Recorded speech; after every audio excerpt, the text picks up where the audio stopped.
فاعلم أنه لا إله إلا الله واستغفر لذنبك وللمؤمنين والمؤمنات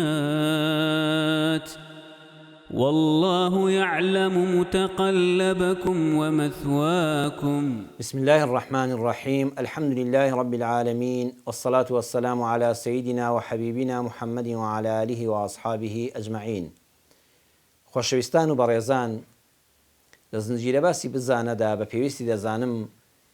کە بابەتێکی عەقیدەییش باس بکەین، ئەویش لەژێر تیشکی ئەو ئایەتە پیرۆزەی قورئاندا کە دەفەرمێ وەعبودوا الله ولا تشركوا به شيئا. پەروەردگاری خۆتان بپەرستن، هاوبەشی بۆ بڕیار مەدەن.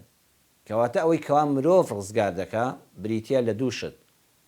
یەکەمیان ئەوەیە ئینسان ئەڵڵا سوبحانەه وتەعالە بە تاک و تەنها و بێ شەریک بپەرستێ. دووەمیان خۆی لە هەموو جۆرە هاوبەش پەرستنێک بۆ خوای پەروەردگار بپارێزێ. واتە وتارەکەمان باسی شیرکە، باسی هاوبەشدانانە بۆ خوای پەروەردگار. ولا تشركوا به شيئا. هیچ شتێک مافی ئەوە نییە بیکە بە هاوبەشی خوای پەروەردگار.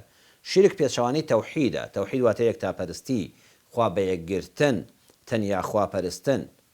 جا شیرک سێ بەشە. یەکەمیان الشرك بالله في الخالقية والربوبية والمالكية والولاية. هاوبەشدانان بۆ خوای پەروەردگار لە خالقیەتدا. وابزانی ئینسان نەعوذ بالله بە خەتەرەی دڵیا بێ فڵان شتە غەیری خوای پەروەردگار لە نەبوونەوە دروستی کردووە، ئەوە ئینسان پێی کافر دەبێت، ئەوە دەبێتە مشریک. بۆ نمونە کەسێک بڕوای وابێ ئەو منداڵەی کە خوا پێی بەخشیوە لەگەڵ ئەڵڵادا دەستی فڵان شێخ و مشایەخ و قەبر و وەلی و پیاوچاکی تێدا بووە، ئەوە نەعوذ بالله ئینسان دەچێتە ڕیزی هاوبەشپەرستانەوە. لە ڕوبوبیەتدا، لە پەروەردگاریەتیدا، لە خاوەنداریەتیدا، لە ئەرز و ئاسمانە عەقیدەی پاکی ئینسانی موسڵمان ئەوەیە بزانە غەیری ئەڵڵا هاوبەشێکی تری نییە. دووەمیان الشرك بالله في أسمائه وصفاته. ئەسما و صفاتی خوای پەروەردگار نابێ کەسێک وەکو خوای پەروەردگار تەماشا بکرێت لەو صفاتانە و لەو ئەسماانەدا. سێمیان الشرك بالله في الألوهية، لە پەروەردگاریەتیدا. جا هاوبەش بۆ خوادانان لە بواری پەرستراندا ئەوە لە ڕاستیدا بەشە گەورەکەی شیرک پێک دێنێ. لە بواری پەرستراندا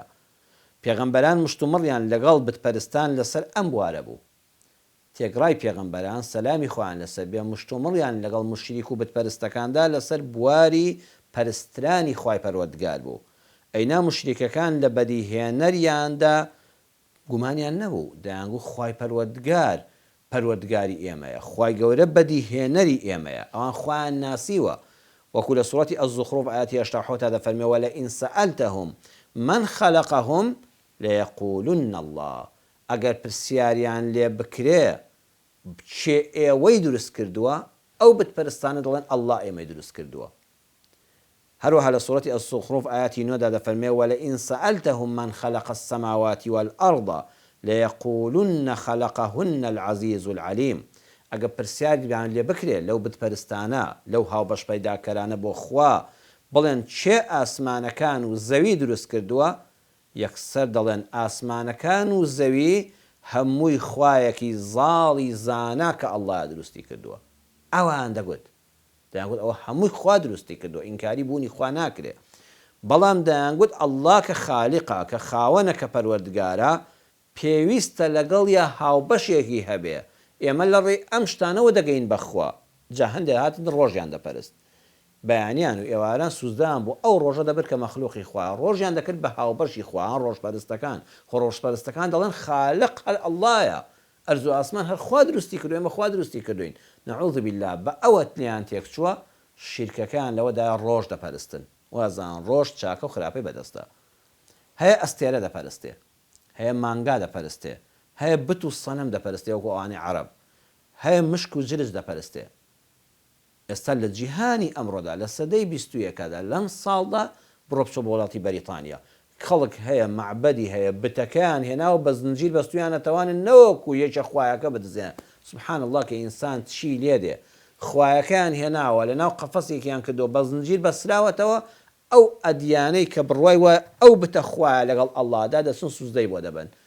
دەشترسن بتەکانی شێبیت زەویەکەی بیشکێنە لە چارچەوەی کیانگتۆ بە زنجیریش پێچاویانەتەوە بەڵێ بەڕێزان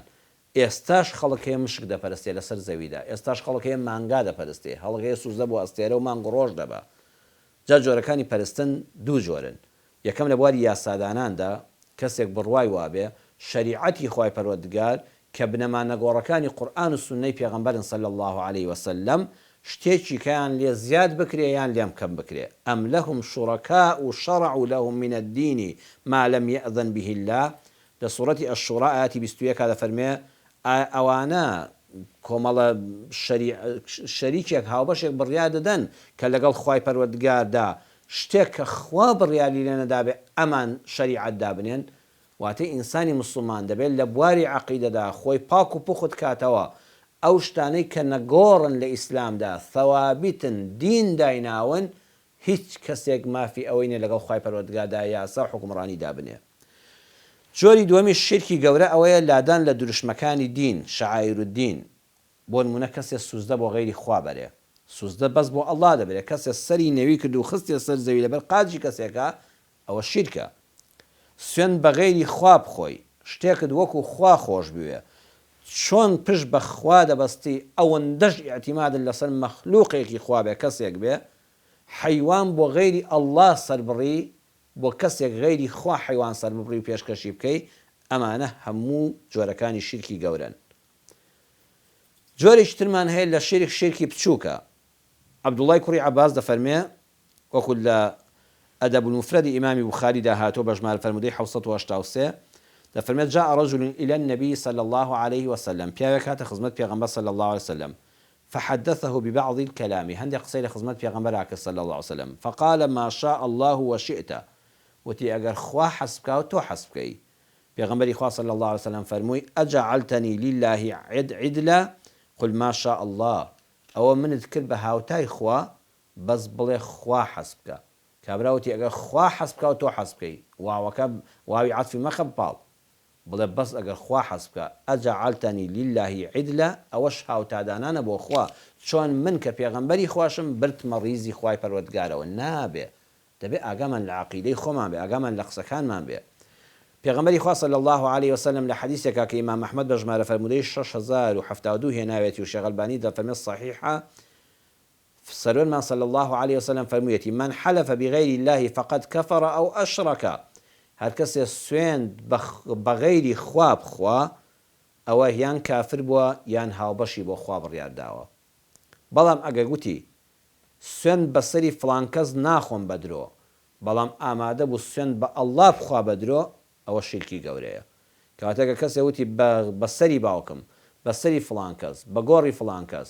ئەوە شیرکی بچووکە بەڵام ئەگەر ئەوەندە فڵان کەسی بەلاوە مقەدەس بوو ئامادە نەبوو بەسەری و بە گۆڕی فڵان کەس بە درۆ سوێن بخوا بەڵام ئامادە بوو بە ئەڵڵا بە درۆ سوێن بخوا ئەوە شیرکی گەورەیە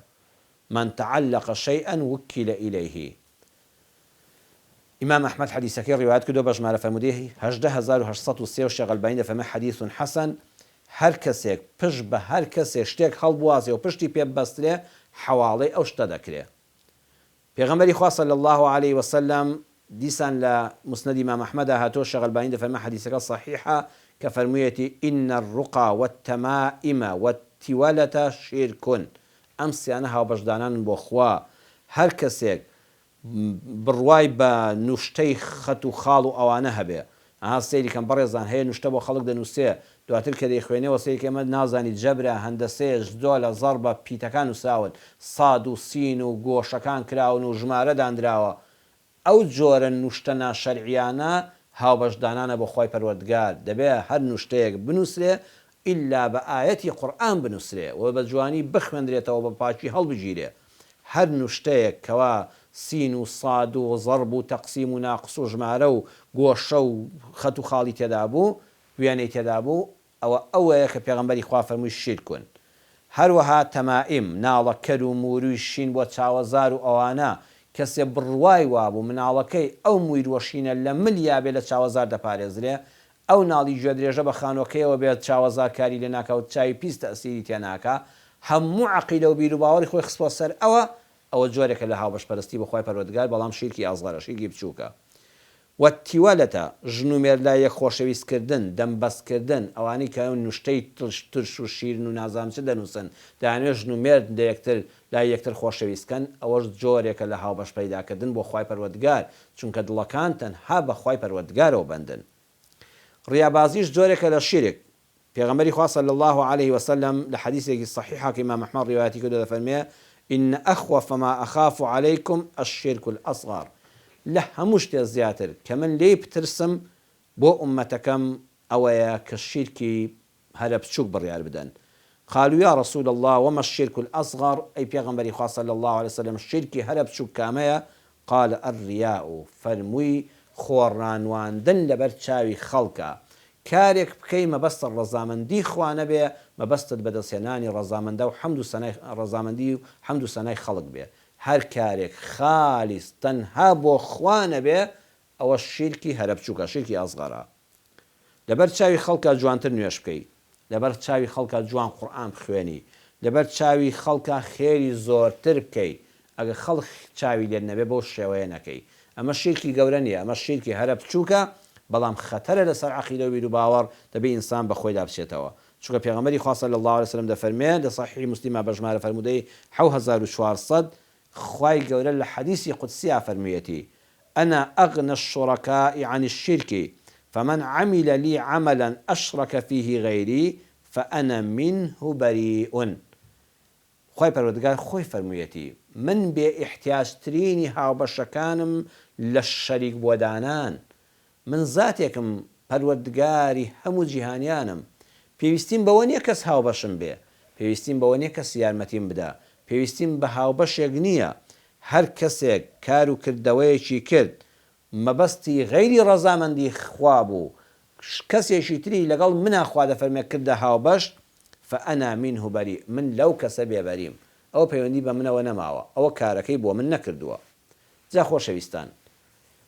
بزانن ئەم خوابەیەکگرتنە و ئەم دووربوون لە شیرکە مرۆڤ دەکاتە کەسێکی بوێر دەیکاتە کەسێکی دلێر دەیکاتە کەسێکی ئازا دوور دەبێت لە ڕیا لە ماستاوچێتی لە ڕازیکردنی دڵی ئەم و ئەو لە دڵەوە ژوانە بێ ئەو کەسانی کەوا بۆ غەیری خوا کار دەکەن دایمە تەمەلوقیان هەیە دایمە ئارەزوویان هەیەوەیە خەڵک هەمووی لێیان ڕازی بێ لە دڵەوە وانین بەڵام بە ڕووکەش خۆیان وانیشان دەدەن ئەوانە دایمە نەخۆشی دەرونیان هەیە بەڵام ئەو کەسەی کە خۆی یەکرایی کردەوە بۆ خوا کارەکانی بەپێی شەریعەتی خوا بوو نێتەکەی تەنها بۆ خوا بوو بەخوا کەسێکی ئازایە کەسێکی بوێر و دلێرە کەسێکی مەرد و قارەمانە کەسێکە بێمنەتە لەو کەسانەی کەوا دایانەوێ مرۆڤ بۆ ئەو بژی خۆی ڕزگار دەکات لە بەندایەتی بەندەکان بۆ بەندایەتی خوای تاک و تەنها و بێشەریک کە ئەڵڵایە سوبحانەه وتەعالا بەڵام دەبێ ئەوەش بزانین ئەوەی گرنگە کەسێ ئەهلی تەوحید بێ کەسێک ئەهلی یەکتاپەرستی بێ کەسێک دوور بێ لە شیرک ئەبێ ڕەفتاری لەگەڵ خەڵکیش جوان بێ نابێ ئەو کەسەی کەوا بە ناوی تەوحید و یەکتاپەرستیەوە سەلام لە کەس نەکا هەموو خەڵکی پێ موشریک بێ هەموو خەڵکی پێ مبتەدیع بێ هەموو خەڵکی پێ فاسق بێ خۆی بە ڕەفیقی کەس نەزانێ بۆ قورئانی پیرۆز لە سوورەتی ئەنیسا لە ئاەتی 36 لەگەڵ باسی تاک و تەنهایی خوای پەروەردگار و عەقیدەی خاوێندا هەم کۆمەڵە شتیش بەیەکەوە دێنێ لە یەک ئاەتە سوورەتی ئەنیسا ئاەتی 36 دەفەرمێ واعبدوا الله ولا تشركوا به شيئا پەروەردگارتان بپەرستن هیچ جۆرە هاوبەشێکی بۆ بڕیار مەدەن وبالوالدین ئیحسانا چاکەکار بن لەگەڵ دایک و باوکتاندا وبذي القربى چاکەکار بن لەگەڵ خزمەکانتاندا هەوا ئیوا هەیە خۆی بە ئەهلی تەوحید دەزانێ بەڵام مەرحەبای هیچ کەسێک ناکە هەر ڕێز بۆ دایک و باوکی دانانێ بۆیە ئەو کەسێک کە ئەهلی تەوحید و یەکتاپەرستی حەقە ئەبێ ئەم سیفەتە جوانانەشی هەبێ لە ناو کۆمەڵگادا یەکەم لە ماڵی خۆیەوە بۆ دایک و باوکی باش بێ ئەو کەسێک کە ڕقن لە بتپەرستی و لە شیرکە و تەوحید و خواناسی و یەکخوا بەیەکگرتنی پاکت دەوێ ئەبێ لە ناو ماڵی خۆتا ڕەنگ بداتەوە لەبەر خاتری خوا حرمەت و ڕێزی دایک و باوکت بگری وەفاداری بەرامبەر بە چاکەکانیان وبذي القربى لە دەرەوەی ماڵی خۆت ئەوانەی کە لێن نزیکن خزمەکانی خۆتن وەلیەتامە ئاگاداری منداڵانی بێ باوک و بێنازبی نەهێڵی بێناز بن نازیان ڕابگری بە ئەندازی ئەو دەسەڵاتەی کە هەتە ئەوانەی کە خزمتنیان بێگانن دەستت پیان ڕادەگا بەدەست بە سەراهێنان بێ بە ئامۆژگاری بێ بە کەفالەتی منداڵێکی بێ باوک بێ بە دابینکردنی خانوو جلوبەرگ و پێداویستەکانی ڕەمەزان و جێژن بێ بۆی پێداویستەکانی خوێندکار و قوتابخانەی بێ ئەوە بەڕاستی نیشانەی ئەوەیە تۆ خوا بە تاکو تەنها دەپەرستی. یارمەتی هەتیوان بدە. والمەساکینی یارمەتی هەژاران بدە بە زەید بە ئینسانی بێدەرەتان نابێتەوە. والجاری ذی القوربە ئەو کەسەی کەوا خزمتە و دراوسێتە. والجاری الجنوبی ئەو کەسەی دراوسێتە و بێگانەیە لەگەڵ یا بە حرمەت بە ڕوود لەگەڵ یا خۆش بێ لە دەست و زمانت ئەمین بێ. والصاحبی بالجەنبی ئەو برادەرەی کەوا نزیکتە ئەو ژنەی کە هاوسەرتە ئەی ژن ئەو مێردەی کە هاوسەرتە و لە هەموو کەس لێت نزیکترە. ئەو هاوڕێی کە لە سەفەر تا دەبێتە هاوڕێی سەفەرت مادام تو ئەهلی تەوحید و یەکتاپەرستی ئەلحەمدولله عەقیدەت پاکە ئەبێ ئاگا لەو برادەرە بێ کە لە سەفەرێکا بەیەکەوەن بە چاوی سووک سەیری نەکەی بێڕێزی پێ نەکەی هاوکاری بی دەستباری بی. وەبنی السەبیلی ئەو کەسەی کەوا میوانتە یان ڕێبوارێکی لێ قەوماوە و پەنای بۆ تۆ هێناوە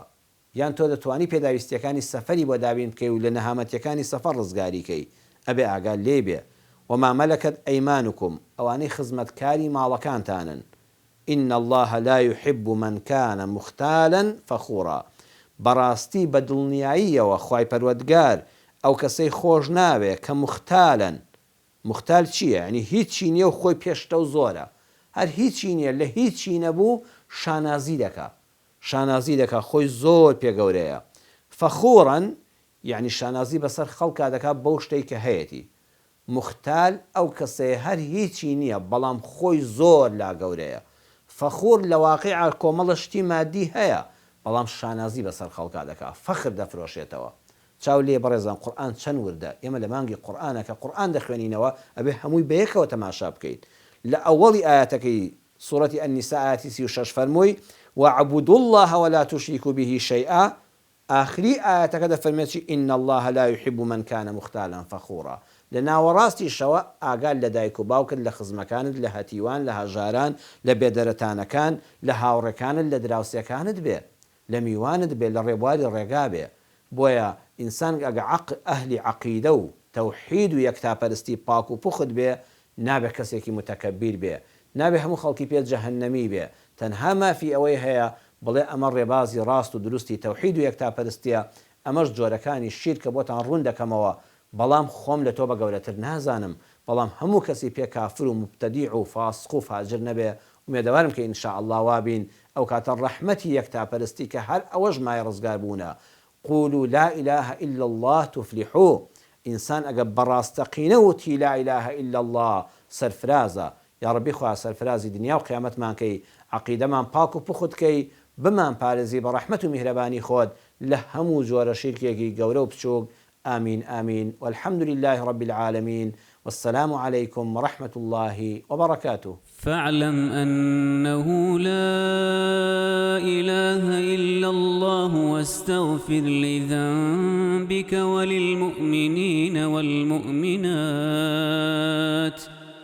والله يعلم متقلبكم ومثواكم.